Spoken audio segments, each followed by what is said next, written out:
The Russians have found another death point in Ukraine, Bilohorivka in the Luhansk region. For several days the occupiers tried to force the Siversky Donets river there. They brought pontoon crossings and suffered losses. They tried again and suffered even more. According to Deputy Minister of Internal Affairs of Ukraine Anton Gerashchenko, within a couple of days the Russian lost about 250 units of equipment and about 1,500 soldiers and officers. At the same time, the volunteer intelligence community Inform Nepal reported that one of the Russian units sent 550 people to cross the river.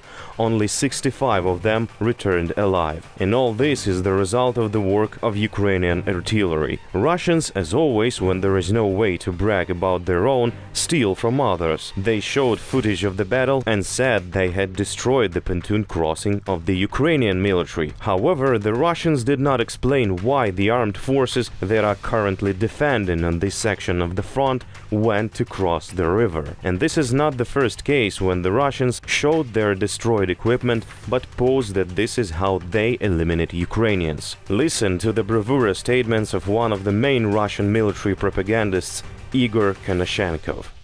Within 2 days, 29 Ukrainian UAVs were shot down, including 8 attack drones Bayraktar TB2. At the same time, 4 Bayraktars were shot down this afternoon. Also, when trying to land on the night of May 8th, 3 armored Ukrainian assault boats of Project 58-181 Centaur were destroyed.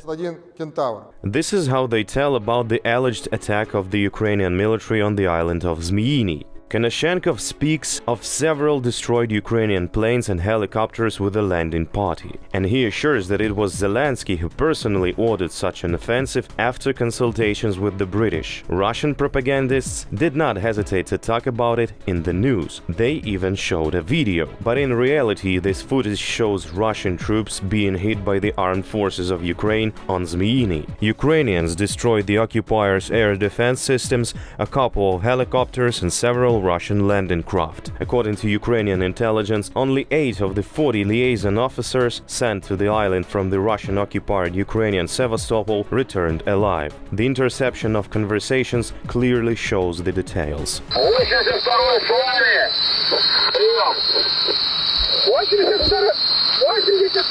и 83 оба подбиты. Bayraktar до сих пор следует за нами. Повторяю, до сих пор следует за нами.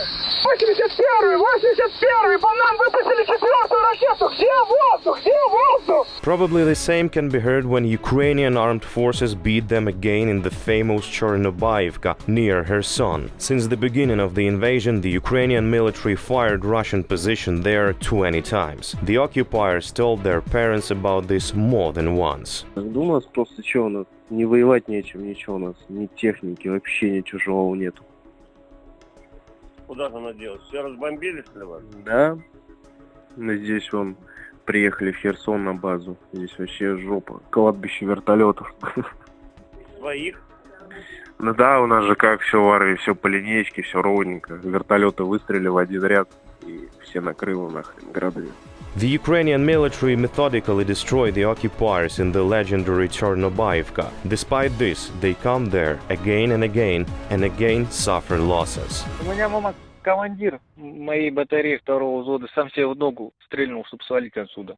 Еще в самом начале. О чем говорить можно? Он срочку в Чечне служил. Как у них по уставу у офицеров сказано? Если бригады меньше 50% осталось, бригаду выводят, либо прикомандировывают к другой бригаде. А по итогу что?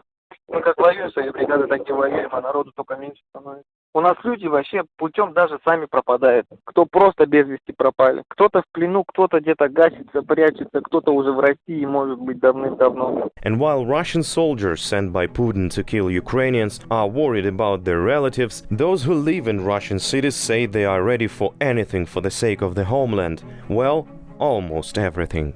Патриот чего? Своей страны. Конечно. На что вы готовы ради страны? На все. Смотрите, у нас есть патриотический список. Можете, пожалуйста, нам оставить свои данные, и в случае всеобщей мобилизации У вас будет... Подождите, почему? Мужчина, почему не... Such are they, Russian patriots. They say they are ready for anything, and when they learn that Putin can send them to war, they run away. After all, they can get to Bilohorivka, Chornobayivka or Zmyiny Island, and whether their body will be brought home is another question. After all, as you know, Russia is abandoning its own soldiers, but if they're lucky, the children may come to the grave, or they will decorate it, as for example it was done in Novosibirsk. There was a competition for the best decoration of graves. The winner received 20,000 rubles. Those wishing to take part were even brought from occupied Ukrainian Sevastopol. It's 4,500 kilometers away, but such a distance did not frighten them. After all, this is the chance to earn that no Russian wants to lose.